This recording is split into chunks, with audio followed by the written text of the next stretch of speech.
ಆತ್ಮೀಯ ಬಂಧುಗಳೇ, ಮಹಾಭಾರತ ಭೀಷ್ಮ ಪರ್ವ ಇದರಿಂದ ಶ್ರೀಮದ್ ಭಗವದ್ಗೀತಾ ಆತ್ಮ ಸಂಯಮ ಯೋಗವನ್ನ ತಿಳ್ಕೊಳ್ತಾ ಇದ್ವಿ. ಓದ ಭಾಗದಲ್ಲಿ ಅರ್ಜುನ ಹೇಳ್ತಾನೆ, ನೀನ್ ಯಾವ ಯೋಗವನ್ನ ಸಮತ್ವ ಭಾವದಿಂದ ಹೇಳಿದ್ಯೋ, ಮನಸ್ಸು ಚಂಚಲವಾಗಿರೋದ್ರಿಂದ ನಾನು ಇದನ್ನ ಸರಿಯಾಗಿ ಅರ್ಥ ಮಾಡ್ಕೊಳ್ಳೋದಕ್ಕಾಗ್ತಾ ಇಲ್ಲ. ಯಾಕೆ ಅಂತಂದ್ರೆ ಈ ಮನಸ್ಸು ಅನ್ನೋದು ತುಂಬಾ ಚಂಚಲವಾಗಿರುವಂಥದ್ದು, ಬಲ ಇರುವಂಥದ್ದು, ದೃಢವಾಗಿರುವಂಥದ್ದು. ಇದನ್ನ ವಶಪಡಿಸ್ಕೊಳ್ಳೋದು ಗಾಳಿಯನ್ನ ಹಿಡ್ಕೊಂಡಂಗೆ ಲೆಕ್ಕ. ಅದು ಕಷ್ಟ, ದುಷ್ಕರವಾಗಿರುವಂಥದ್ದು ಅಂತ ನಾನು ತಿಳ್ಕೊಳ್ತೀನಿ. ಇದ್ರ ಬಗ್ಗೆ ನೀನೇನು ಹೇಳ್ತೀಯ ಅನ್ನೋ ರೀತಿ ಕೇಳ್ತಾನೆ. ಅದಕ್ಕೆ ಭಗವಂತ ಹೇಳ್ತಾನೆ, ಹೌದು, ಮನಸ್ಸು ತುಂಬಾ ಚಂಚಲವಾಗಿರುವಂಥದ್ದು, ಕಷ್ಟದಿಂದ ವಶವಾಗುವಂಥದ್ದು. ಹೌದು, ಅದು ನಿಜಾನೇ. ಆದ್ರೆ ಆಗಲ್ಲ ಅಂತೇನಿಲ್ಲ. ಅಭ್ಯಾಸದಿಂದ ಮತ್ತೆ ವೈರಾಗ್ಯದಿಂದ ಇದು ವಶವಾಗುತ್ತೆ. ಆದ್ರೆ ಯಾರು ಈ ಮನಸ್ಸನ್ನ ವಶಪಡಿಸ್ಕೊಂಡಿಲ್ವೋ ಅವನಿಗೆ ಈ ಯೋಗ ಅನ್ನೋದು ಸಿಗೋದಿಲ್ಲ. ಯಾರು ವಶಪಡಿಸ್ಕೊಂಡಿರ್ತಾನೋ ಅವನಿಗೆ ಖಂಡಿತವಾಗ್ಲೂ ಕೂಡ ಇದು ಪ್ರಾಪ್ತಿಯಾಗತ್ತೆ. ಇದು ನನ್ನ ಅನಿಸಿಕೆ ಅಂತಂದ್ಬಿಟ್ಟು ಹೇಳ್ದ. ಈಗ ಅರ್ಜುನ ಮತ್ತೆ ಹೇಳ್ತಾನೆ, ಕೃಷ್ಣ, ಯಾರು ಯೋಗದಲ್ಲಿ ಶ್ರದ್ಧೆ ಇರುವವನಾಗಿರ್ತಾನೋ ಆದ್ರೆ ಸಂಯಮಿ ಅಲ್ವೋ, ಈ ಕಾರಣದಿಂದ ಯಾರ ಮನಸ್ಸು ಅಂತ್ಯಕಾಲದಲ್ಲಿ ಯೋಗದಿಂದ ವಿಚಲಿತವಾಗಿರುತ್ತೋ, ಈ ರೀತಿಯ ಸಾಧಕ ಯೋಗಿ ಇದಾನಲ್ಲ, ಅವನು ಸಿದ್ಧಿಯನ್ನ ಪಡೆದೆ ಯಾವ ಗತಿಯನ್ನ ಪಡಿತಾನೆ ಅಂದ್ರೆ ಅರ್ಥ ಏನು? ಈಗ ಯೋಗದಲ್ಲಿ ಶ್ರದ್ಧೆ ಇರುತ್ತೆ ಅವನಿಗೆ, ಆದ್ರೆ ಇನ್ನೂ ಅವನಿಗೆ ಆ ಕಂಟ್ರೋಲ್ ಮಾಡ್ಕೊಳ್ಳುವಂತ ಕೆಪಾಸಿಟಿ ಇರೋದಿಲ್ಲ. ಸರಿ, ಈ ರೀತಿನೇ ಇರ್ತಾನೆ ಅವನು, ಯೋಗದಲ್ಲಿ ಶ್ರದ್ಧೆ ಇಟ್ಕೊಂಡಿರ್ತಾನೆ.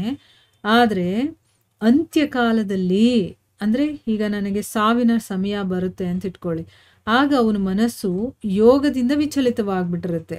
ಇನ್ನು ಯೋಗದಲ್ಲಿ ಶ್ರದ್ಧೆ ಇರುತ್ತೆ, ಆದ್ರೆ ಅವನ ಮನಸ್ಸು ಚಂಚಲವಾಗಿರೋದ್ರಿಂದ ಅದರಿಂದ ವಿಚಲಿತವಾಗಿರುತ್ತಲ್ಲ, ಇನ್ನು ಸಿದ್ಧಿನೇ ಪಡೆದಿರೋದಿಲ್ಲ ಅಂಥವನ ಗತಿ ಏನಾಗುತ್ತೆ ಅಂತ ಕೇಳ್ತಾ ಇದ್ದಾನೆ. ಅಂದ್ರೆ ಸಾಧನೆ ಮಾಡ್ತಾ ಮಾಡ್ತಾ ಕೊನೆ ಗಣಿಗಲ್ಲಿ ಏನಾದ್ರೂ ಒಂದು ತಪ್ಪಿ ನಾವು ಆ ಸಾಧನೆ ಮಾಡದೆ ನನ್ನ ಮನಸ್ಸು ವಿಚಲಿತವಾಗಿದ್ರೆ ಅಂಥವ್ರಿಗೆ ಏನಾಗುತ್ತೆ? ಈ ಕಡೆ ಭೌತಿಕನೂ ಇಲ್ಲ, ಈ ಕಡೆ ಆಧ್ಯಾತ್ಮಿಕನೂ ಇಲ್ದಂಗೆ ಆಗಿರುತ್ತಲ್ಲ, ಅಂಥವನ ಗತಿ ಏನು ಅಂತ ಕೇಳ್ತಾನೆ. ಮತ್ತೆ ಕೇಳ್ತಾನೆ, ಅಂತಹ ಭಗವತ್ ಪ್ರಾಪ್ತಿಯ ಮಾರ್ಗದಲ್ಲಿ ಮೋಹಿತ ಮತ್ತೆ ಆಶ್ರಯ ರಹಿತನಾದಂತಹ ಮನುಷ್ಯ ಬೇರೆ ಬೇರೆ ಮೋಡದ ಹಾಗೆ ಎರಡೂ ಕಡೆಗಳಿಂದ ಭ್ರಷ್ಟನಾಗಿ ನಷ್ಟ ಆಗೋದಿಲ್ಲ ತಾನೆ. ಅಂದ್ರೆ ಏನು?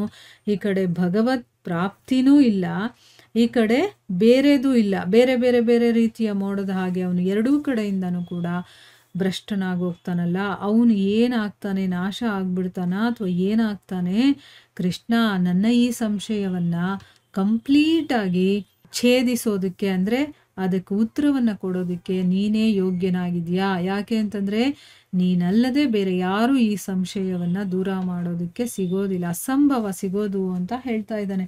ನೀನೇ ಇದನ್ನ ಸರಿಯಾಗಿ ನನಗೆ ಅರ್ಥ ಮಾಡೋ ಹಾಗೆ ಹೇಳಬೇಕು ಅಂತ.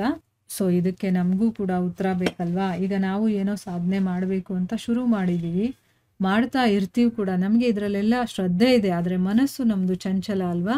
ಯಾವ ಸಮಯದಲ್ಲಿ ಏನು ಬೇಕಾದರೂ ಆಗ್ಬೋದು. ಅಂಥ ಸ್ಥಿತಿಯಲ್ಲಿ ನಾನೇನಾದರೂ ಸತ್ತೋದೆ ಅಂತಂದರೆ ನನ್ನ ಗತಿ ಏನಾಗುತ್ತೆ ಅಂತ ತಿಳ್ಕೋಬೇಕು ಅನ್ನೋಂಥ ಒಂದು ಕ್ಯೂರಿಯಾಸಿಟಿಯಲ್ಲಿ ಕೇಳ್ತಾ ಇದ್ದಾನೆ. ಅದಕ್ಕೆ ಭಗವಂತ ಹೇಳ್ತಾನೆ, ಪಾರ್ಥ, ಅಂಥ ಮನುಷ್ಯನ ನಾಶ ಈ ಲೋಕದಲ್ಲೂ ಆಗೋದಿಲ್ಲ, ಪರಲೋಕದಲ್ಲೂ ಆಗೋದಿಲ್ಲ.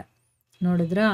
ಈಗ ನಾವೇನೋ ಒಂದು ಸಾಧನೆ ಆಧ್ಯಾತ್ಮಿಕದಲ್ಲಿ ಕಾಲಿಟ್ಟಿದ್ದೀವಿ ಅಂತ ಅಂದ್ಬಿಟ್ರೆ ಅಲ್ಲಿಂದ ನಮ್ಮ ನಾಶ ಅನ್ನೋದು ಆಗೋದಿಲ್ಲ.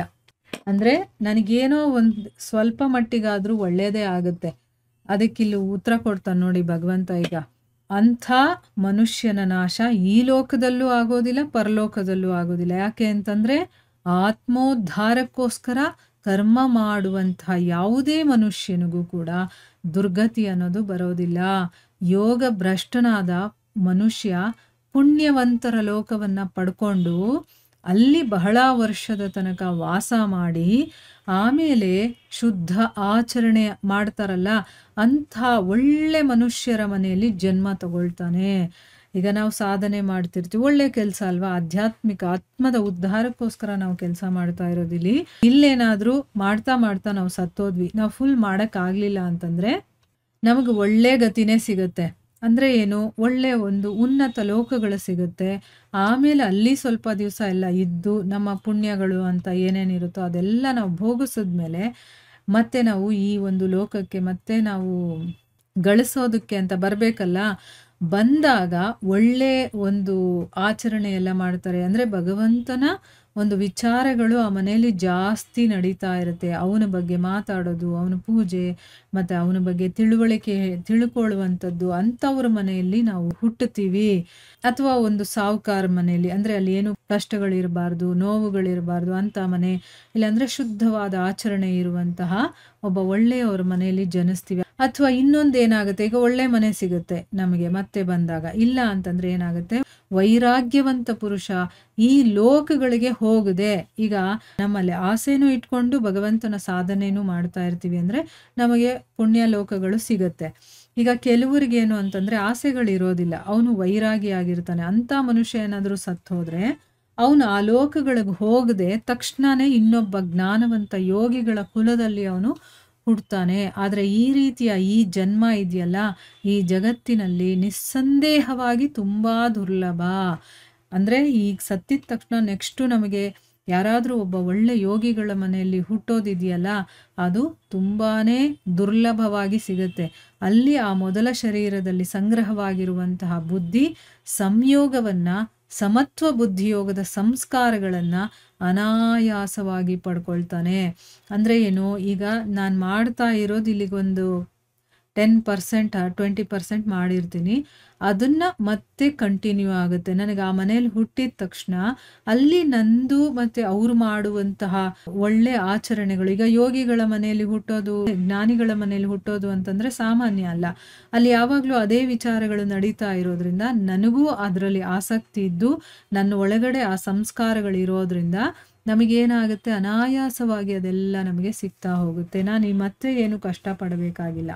ನೋಡಿ, ಇದರಲ್ಲಿ ನಾನು ಇನ್ನೊಂದು ವಿಷಯ ಹೇಳಬೇಕು.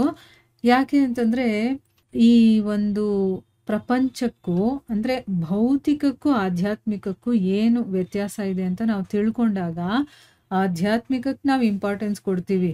ಈಗ ನೋಡಿ, ನಾನು ಫಸ್ಟಿಂದ ಚಿಕ್ಕ ಮಗುವಿಂದ ನಾನು ABCD ಕಲ್ತ್ಕೊಂಡು ಬಂದೆ. ನಾನು ಏನೋ ಒಂದು ರ್ಯಾಂಕ್ ಪಡಿತೀನಿ, ಆಮೇಲೆ PhDನೇ ಮಾಡ್ತೀನಿ, ಅಥವಾ ಡಬಲ್ ತ್ರಿಬಲ್ ಗ್ರ್ಯಾಜುಯೇಷನ್ನು ಮಾಡ್ತೀನಿ, ಡಿಗ್ರಿಗಳನ್ನೆಲ್ಲ ತೊಗೊಳ್ತೀನಿ, ಅಥವಾ ಒಂದು ದೊಡ್ಡ ಪ್ರೊಫೆಸರ್ ಆಗ್ತೀನೋ ಅಥವಾ ಇನ್ನೇನೋ ಆಗ್ತೀನಿ. ಇಲ್ಲ, PhD ಅಂತಂದರೆ ತುಂಬ ದೊಡ್ಡ ವಿಷಯ ಅಲ್ವಾ. ಇದೆಲ್ಲ ಮಾಡ್ತೀನಿ. ಈಗ ನಾನು ಸತ್ತೋದೆ ಅಂತ ಇಟ್ಕೊಳ್ಳಿ, ನೆಕ್ಸ್ಟು ನನಗೆ ಬೇರೆ ಜನ್ಮ ಸಿಗತ್ತೆ. ಆಗ ನನ್ನ PhD ನನ್ನ ಜೊತೆ ಬರುತ್ತಾ? ಇಲ್ಲ. ನಾನು ಯಾವುದೋ ಒಂದು ಸಾಹುಕಾರ ಅಗರ್ಭ ಶ್ರೀಮಂತನ ಮನೆಯಲ್ಲಿ ಹುಟ್ಟಿರ್ತೀನಿ, ನಾನು ಸತ್ತೋದೆ ಅಂತ ಇಟ್ಕೊಳ್ಳಿ, ನೆಕ್ಸ್ಟ್ ಜನ್ಮ ನನಗೆ ಸಿಗುತ್ತೆ. ಅದೇ ಶ್ರೀಮಂತಿಗೆ ನನಗೆ ಸಿಗುತ್ತಾ? ಇಲ್ಲ. ನಾನು ತುಂಬಾ ಸೌಂದರ್ಯದಿಂದ ತುಂಬಿರುವಂಥ ಒಂದು ಶರೀರ ನನಗೆ ಸಿಕ್ಕಿರತ್ತೆ, ನಾನು ಸತ್ತೋಗ್ತೀನಿ, ನೆಕ್ಸ್ಟ್ ಜನ್ಮದಲ್ಲಿ ನನಗೆ ಅದೇ ಸೌಂದರ್ಯ ಶರೀರ ಸಿಗತ್ತಾ? ಇಲ್ಲ. ಈ ರೀತಿ ಈ ಭೌತಿಕ ಪ್ರಪಂಚದಲ್ಲಿ ನಾನು ಎಷ್ಟೇ ಗಳಿಸಿದ್ರು, ನನಗೆಷ್ಟೇ ಸೌಂದರ್ಯ ಇದ್ದರೂ, ನನಗೆಷ್ಟೇ ಆಸ್ತಿಪಾಸ್ತಿ ಇದ್ದರೂ, ನಾನು ಏನೇ PhD ಮಾಡಿದ್ರು, ನೆಕ್ಸ್ಟ್ ಜನ್ಮಕ್ಕೆ ಹೋದ್ಮೇಲೆ ಮೊದಲಿನಿಂದ ಶುರು ಮಾಡಬೇಕು. ನಾನು ಮತ್ತೆ ABCD ಬರೆದು ಅಥವಾ ಅ ಆ ಇ ಬರೆದು ನಾನು ಕಲಿಬೇಕು. ಮತ್ತೆ ನಾನು ಕೆಲಸಕ್ಕೆ ಹೋಗಿ ದುಡಿಬೇಕು. ಮತ್ತು ನನ್ನ ಸೌಂದರ್ಯ ಅನ್ನೋದು ಅದು ಭಗವಂತ ಕೊಟ್ಟಾಗ ನಮ್ಗೆ ಹೆಂಗಿರುತ್ತೋ ಹಾಗೆ ಇರುತ್ತೆ, ಅದನ್ನೇ ನಾನೇನು ಚೇಂಜ್ ಮಾಡೋಕ್ಕಾಗಲ್ಲ. ಈ ರೀತಿ ನಾವು ಝೀರೋಯಿಂದ ನಾವು ಮತ್ತೆ ಮಾಡ್ಕೊಂಬರುತ್ತೆ. ಅಂದರೆ ಹೊಸ ಶರೀರ ಸಿಕ್ಕಿದಾಗ ಹೊಸದಾಗಿ ನಾನು ಎಲ್ಲವನ್ನ ಶುರು ಮಾಡಬೇಕು. ಆದರೆ ಆಧ್ಯಾತ್ಮಿಕ ಆಗಲ್ಲ. ಯಾಕೆ? ಆ ಆತ್ಮ ಅನ್ನೋದು ಅನಂತವಾಗಿರುವಂಥದ್ದು, ಯಾವಾಗಲೂ ಇರುವಂಥದ್ದು. ಈ ಜನ್ಮದಲ್ಲಿ ನಾನು ಆತ್ಮಕ್ಕೋಸ್ಕರ ಏನಾದರೂ ಸಾಧನೆ ಮಾಡಿದರೆ ಅದು ಮುಂದಿನ ಜನ್ಮಕ್ಕೆ ಮತ್ತೆ ಬರುತ್ತೆ. ಯಾಕಂದರೆ ಅದೇ ಒಂದೇ ಆತ್ಮ ಅಲ್ವಾ ನಮ್ಮದು. ಅದೇ ಆತ್ಮ ಇನ್ನೊಂದು ಶರೀರಕ್ಕೂ ಹೋಗೋದು. ನಾವು ಅಂದರೆ ಒಬ್ಬರೇ, ನಾವು ಯಾವಾಗಲೂ ಇರುವಂಥವ್ರು. ಶರೀರವನ್ನು ಮಾತ್ರ ಚೇಂಜ್ ಮಾಡ್ತೀವಿ ಹೊರತು ಆತ್ಮ ಆತ್ಮ ಆತ್ಮ ಅಂತ ಚೇಂಜ್ ಮಾಡ್ಕೊಂಡು ಹೋಗಲ್ಲ. ನಾವು ಇರೋರು ಒಬ್ಬರೇ, ನಾವು ಒಂದೇ ಆತ್ಮ ಇರೋದು. ಅದೇ ಬೇರೆ ಬೇರೆ ಶರೀರಕ್ಕೆ ಹೋಗೋದಲ್ವಾ. ಅದಕ್ಕೋಸ್ಕರ ಈ ಒಂದು ಶರೀರದಲ್ಲಿ ನಾವು ಏನು ಸಾಧನೆ ಮಾಡಿರ್ತೀವೋ, ಎಲ್ಲಿವರೆಗೂ ಬಿಟ್ಟಿರ್ತೀವೋ ಅಲ್ಲಿಂದ ಅದು ಮುಂದುವರ್ಕೊಂಡು ಹೋಗುತ್ತೆ.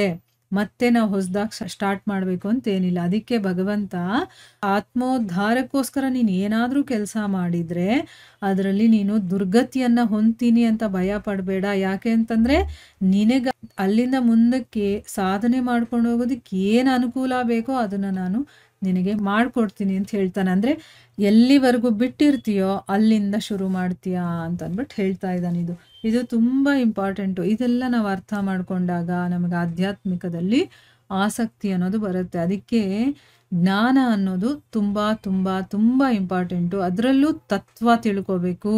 ಆ ತತ್ವದಿಂದ ತಿಳ್ಕೊಂಡಾಗ ಅದು ಇನ್ನೂ ಚೆನ್ನಾಗಿ ಅರ್ಥ ಆಗುತ್ತೆ ನಮಗೆ. ಆಯಿತಾ? ಇದರ ಮುಂದುವರೆದ ಭಾಗ ಇನ್ನೂ ಇದೆ. ಅದನ್ನು ನಾವು ಮುಂದಿನ ಭಾಗದಲ್ಲಿ ತಿಳ್ಕೊಳ್ಳೋಣ. ಹರೇ ಕೃಷ್ಣ.